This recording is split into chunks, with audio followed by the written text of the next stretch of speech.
Breaking news చూస్తున్నారు. హైదరాబాద్ లోని కూకట్పల్లిలో భర్త ఘరానా మోసానికి పాల్పడ్డాడు. భార్య పుట్టింటికి వెళ్లి వచ్చేసరికి ఇల్లమ్మేసి ఎటో పారిపోయిన ఘటన హైదరాబాద్ లోని కూకట్పల్లిలో చోటు చేసుకుంది.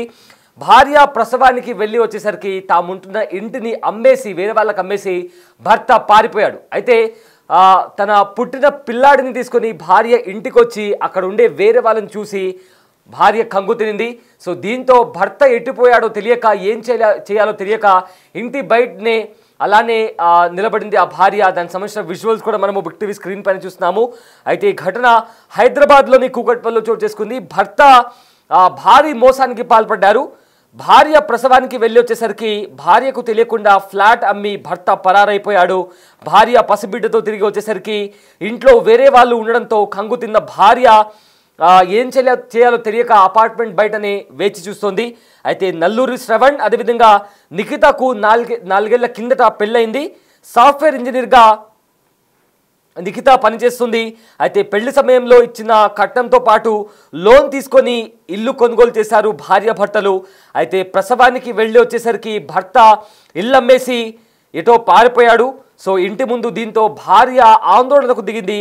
తనకు న్యాయం చేయాలంటూ కూడా పోలీసులను వేడుకుంటుంది. అయితే ప్రసవానికి పుట్టింటికి పోయి వచ్చేసరికి ఇల్లు అమ్మేశాడు భర్త కిరణ్. దీంతో ఇంటి ముందు బైఠాయించి భార్య అక్కడ ఆందోళనకు దిగింది. ప్రజెంట్ ఆ విజువల్స్ కూడా మనము బిగ్ టీవీ స్క్రీన్ పైన చూస్తున్నాము. అయితే అక్కడ ఎగ్జాక్ట్గా ఏం జరిగిందో ఒకసారి ఆ విజువల్స్ ఒకసారి చూద్దాం.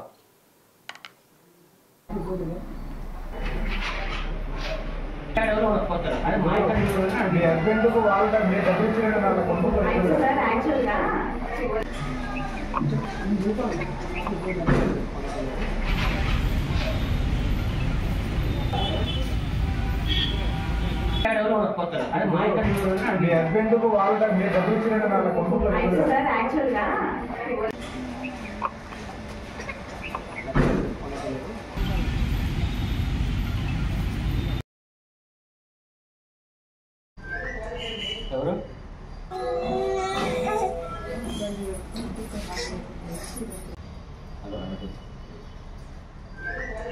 ఎవరు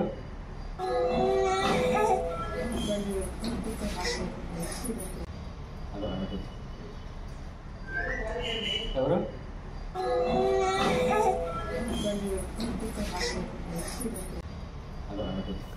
ఎస్ బిగ్ టీవీ స్క్రీన్ పైన కనిపిస్తున్న మహిళ పేరు నిఖిత. ఈమె ఇంజనీర్గా పనిచేస్తుంది ఒక కంపెనీలో. అయితే వీళ్ళకు నిఖితకు అదేవిధంగా కిరణ్కు నల్లూరి శ్రవణ్కు 4 ఏళ్ల కిందట పెళ్ళైంది. అయితే తల్లిదండ్రులు ఇచ్చిన కట్నంతో పాటు లోన్ తీసుకొని వీళ్ళిద్దరూ కూకట్పల్లిలో ఒక ఫ్లాట్ తీసుకున్నారు. సో రీసెంట్గా నిఖిత ప్రెగ్నెంట్ కావడంతో వాళ్ళ తల్లిదండ్రుల ఇంటికి వెళ్ళింది ప్రసవానికి అని చెప్పి, ప్రెగ్నెన్సీ టైంలో డెలివరీ కోసం అని చెప్పి వాళ్ళ పేరెంట్స్ ఇంటికి వెళ్ళింది. సో ఈ గ్యాప్లో భర్త శ్రవణ్ ఆ ఫ్లాట్ని వేరే వాళ్లకు అమ్మేసి ఎటో పారిపోయిన ఘటన కూకట్పల్లిలో చోటు చేసుకుంది. సో దీంతో డెలివరీ తర్వాత పాపని తీసుకొని భార్య ఇంటికి వచ్చింది. ఇంటికి వచ్చి తలుపు తడితే ఆ ఇంట్లో వేరే వాళ్ళు ఉండడం చూసి భార్య కంగు తినింది. సో దీంతో తన భర్త ఎటుపోయాడో తెలియక పోలీసులకు కంప్లైంట్ ఇచ్చి ఆ ఇంటి బయట ఆందోళనకు దిగింది. తన పేరెంట్స్ కూడా అక్కడికి వచ్చారు. అయితే నిజంగా భర్త అంటే ఇన్ని రోజులు కలిసి ఉన్న వాళ్ళిద్దరు కూడా సడన్గా భార్య ప్రెగ్నెన్సీకి వెళ్ళగానే ఆ ఇల్లు అమ్మేసి వెళ్ళిపోయాడంటే నిజంగా ఎంత దారుణానికి పాల్పడ్డాడో మనకు చాలా స్పష్టంగా అర్థమవుతుంది. సో ప్రజెంట్ వాళ్ళ ఇంటి ముందర బయట అక్కడే వాళ్ళు కొన్న ఇంటి బయటనే వాళ్ళు కూర్చున్నారు. దానికి ఆందోళనకు దిగారు. తమకు న్యాయం చేయాలంటూ కూడా పోలీస్ స్టేషన్లో కంప్లైంట్ ఇచ్చారు. ఈ ఘటనకు సంబంధించి నిఖిత తల్లిదండ్రులు కూడా మాట్లాడారు. వాళ్ళు ఏం మాట్లాడారో ఒకసారి విందాం.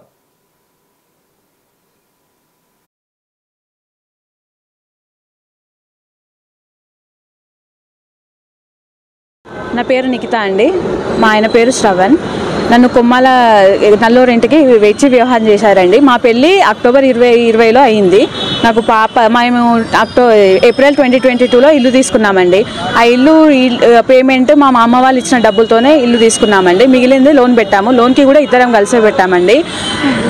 లోన్ ఈఎంఐ కూడా నేను మా ఆయనకు సహకరించేది. ఇప్పుడు సడన్గా నేను నాకు 2024లో నేను ప్రెగ్నెంట్ అయ్యానండి. ప్రెగ్నెంట్ అయినప్పుడు నేను కాన్పుకని మా ఇంటికి వెళ్ళాను.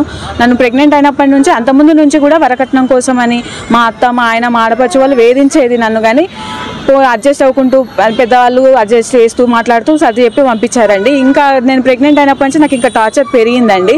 నేను ప్రెగ్నెంట్ అయితే నన్ను కొట్టి నిందించాడండి. ఇది హాస్పిటల్కి తీసుకెళ్ళి అప్పుడు డెలివరీ అప్పుడు వచ్చాడండి. వచ్చి మళ్ళీ తర్వాతకి గొడవ పెట్టుకొని 9 నెలల వరకు పాపను చూడడానికి రాలేదండి.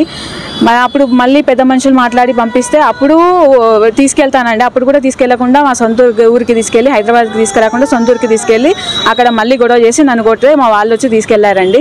ఇంకా ఆయన రావట్లేదు అనేసి నేను నా ఇంటికి వచ్చాను. నేను వచ్చేసరికి ఇక్కడ వాళ్ళు ఇల్లు అమ్మాయి మేము వేరే వాళ్ళు కొనుక్కున్నామని చెప్తున్నారండి.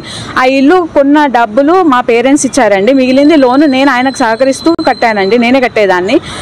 ఇప్పుడు సడన్గా వేరే వాళ్ళు వచ్చి మేము అయితే మేము 3 నెలల కింద గొడవ అయిన పెద్ద మనుషులు వచ్చి వాళ్ళు మాట్లాడినప్పుడు వీళ్ళు కూడా వచ్చారండి. ఇల్లు కొన్న వాళ్ళు కూడా మా ఆయన తరపు వచ్చి మేము సపోర్ట్ చేస్తామని చెప్పారండి. ఇప్పుడు సడన్గా వాళ్ళు మేము ఇల్లు కొన్నామని ఇప్పుడు అంటున్నారు. అందరు కలిసి నన్ను మోసం చేశారండి. నాకు న్యాయం కావాలని నేను పోలీస్ స్టేషన్కి వచ్చాను. ఇల్లు ఎక్కడ కొన్నారమ్మా మీరు? ఏ ఏరియాలో? కూకట్పల్లి అండి. మీ సొంత ఊరు ఏది? మా అమ్మగారి తల్లిగారిది చెన్నారావుపేట, భర్తది కొమ్మాల, వరంగల్ డిస్ట్రిక్ట్ అండి. ఓకే. ఇప్పుడు ఇల్లు ఎవరి పేరు మీద ఉంది? ఇల్లు మా ఆయన పేరు మీద ఉండండి. లోన్ మరి మీ అకౌంట్ నుంచి కట్ అయ్యేది? మా ఆయన అకౌంట్ నుంచే కట్ అయ్యేదండి. నేను ఆయన అకౌంట్కి మనీ ట్రాన్స్ఫర్ చేసేది. మీరు కో అప్లికెంట్ ఉన్నారా? అవునండి, లోన్లో నేను కో అప్లికెంట్ ఉన్నాను. మరి మీరు సైన్ కట్టకుండా రిజిస్ట్రేషన్ ఎట్లా చేసుకున్నారు? అదే అండి, అదే అర్థం కావట్లేదు. ఇప్పుడు మేము వచ్చేసరికి ఇల్లు మేము కొనుక్కున్నామని అంటున్నారు. అసలు ఇదంతా ఎలా చేస్తారు? సడన్ గా వచ్చి మీరు ఉండొద్దు ఇక్కడ, ఈ ఇల్లు మాదని అంటున్నారు. ఇప్పుడు ఇల్లు కొన్న ఆయనే 2 నెలల కింద వచ్చి మేము మా ఇష్యూ సాల్వ్ చేయడానికి వచ్చారండి. ఇప్పుడు మేమే ఇల్లు ఓనర్స్ అని అంటున్నారు. వీళ్ళందరూ కలిసి ఏం చేస్తున్నారో అర్థం కావట్లేదండి. ఫోన్ చేశారా? మాట్లాడుతున్నారా? మా ఆయన మాట్లాడట్లేదండి. ఎప్పటి నుంచి? ఆయన ఇప్పుడు 2 నెలల కింద నన్ను కొట్టి పంపించాడండి. అప్పటి నుంచి నాతో టచ్ లో లేడు. సో ఆయన తీసుకెళ్లట్లేదు అని నా అంతటా నేనే వచ్చానండి. ఫోన్ స్విచ్ ఆఫ్ ఉందా? అవునండి, ఫోన్ స్విచ్ ఆఫ్ ఉందా? మీ అత్త మామని అప్రోచ్ అయ్యారా? మా అత్తయ్య ఇప్పుడు నన్ను కొట్టడంలో మా అత్త మా ఆయన ఇద్దరు కలిసి నన్ను ఇబ్బంది పెట్టారండి. వాళ్ళకి మీరు ఫోన్ చేయడం కానీ వాళ్ళు సంప్రదించడం జరగలేదు పెద్ద మనుషుల ద్వారా? లేదండి, పెద్ద మనుషులే వచ్చి మాట్లాడారు. వీళ్ళు ఇక ఇష్యూ చేసిన తర్వాతకి నేను ఇక్కడికి వచ్చానండి. ఇంకా తీసుకెళ్లట్లేదు అనేసి నేను అంతటా నేను వచ్చేసానండి. ఇప్పుడు ఇల్లు అమ్మేసిన విషయం మీ అత్త మామలకు తెలుసా? తెలుసండి, మా అత్తయ్యకి తెలుసు. మా మామయ్య లేరు, అత్తయ్య. తెలిసే జరిగింది. ఆవిడకి తెలిసే జరిగింది. ఇప్పుడు ఫైనల్ గా మీకు ఏం కావాలి? నాకు న్యాయం కావాలండి. మా పేరెంట్స్ మా నాన్న 5 ఎకరాల భూమి అమ్మి కట్నం ఇస్తే ఆ ఇల్లు కొన్నామండి. ఇప్పుడు నా ఇల్లు లేదు, నేను ఎక్కడ ఉండాలి? మొత్తం అంత కట్నం అంతా కలిపి 47 లక్షలు ఇచ్చారండి. తెలియకుండా వాళ్ళ పేరు ఇల్లు రిజిస్ట్రేషన్ కూడా ఆయన పేరు మీద చేయించుకున్నాడు. ఇప్పుడు ఇల్లు అమ్ముకోవడం కూడా ఆయన లోన్లో నేను ఉన్నాను. కనీసం నన్ను సంప్రదించకుండా వేరే వాళ్ళు ఇల్లు ఎలా తీసుకున్నారు అనేది అర్థం కావట్లేదు. నా పేరు కేతిరి జైపాల్ రెడ్డి, మా ఊరు చెన్నారావుపేట. 2020లో నా బిడ్డ వివాహం చేయడం జరిగింది. వివాహ సమయంలో ఒప్పుకున్న 36 లక్షల రూపాయల కట్నం, 7 లక్షల ఆడబిడ్డ కట్నం కాక మొత్తం కలిసి 47 లక్షల రూపాయలు అప్పచెప్పాను. అప్పచెప్పిన కానీ దాదాపు తీరక నా బిడ్డను రోజుకు హింసిస్తూ 2022లో ఇల్లు కొంటామంటే డబ్బులు పంపించాము. 5 ఎకరాల ఆస్తి అమ్మి పంపిస్తే అక్కడ డబ్బులు తీసుకొచ్చి ఖరీదు చేసిండు. ఖరీదు చేసిన తర్వాత పాప గర్భవతి కావడం జరిగింది. బెడ్ రెస్ట్ కోసం ఇంటికి వస్తే ఒకసారి హాస్పిటల్ చెకప్ కానీ తీసుకుపోయి కారులోనే కొట్టి పంపించాడు. పంపించిన తర్వాత డాక్టర్ను బెడ్ రెస్ట్ అని చెప్తే ఇంటికాడే ఉంచుకున్నాము. ఉంచుకున్న తర్వాత పాప డెలివరీ అయినాక వచ్చి చూసి పాప ఇప్పుడు 11 నెలలు 9 నెలలకు వచ్చిండు. మళ్ళీ పంచాయతీ పెట్టుకొని పోయి ఇప్పుడు ఏంది వీళ్ళు తీసుకపోవట్లేదు అని మళ్ళీ పంచాయతీ పెద్ద మనుషులకు వాళ్ళే పిలిపించింది. పంచాయతీ పెద్ద మనుషులకు నర్సంపేటలో పిలిపిస్తే అలా పంచాయతీ చేస్తే వాళ్ళు 2 రోజుల కంటే కొమ్మాళ్ళు ఎక్కువ ఉండదు, తర్వాత హైదరాబాద్కి వెళ్ళిపోవాల్సిందే మీ సొంత ఇంటికి అని చెప్పిండు.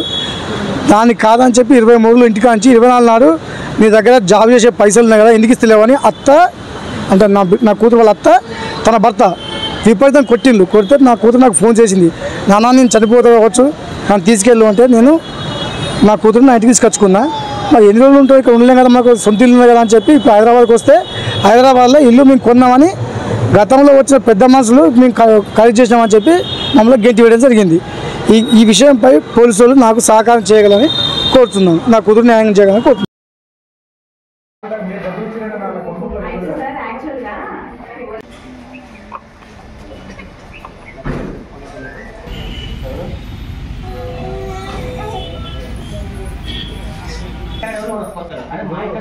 మీ హస్బెండ్కు వాళ్ళు మీరు డబ్బులు ఇచ్చిన సార్ యాక్చువల్గా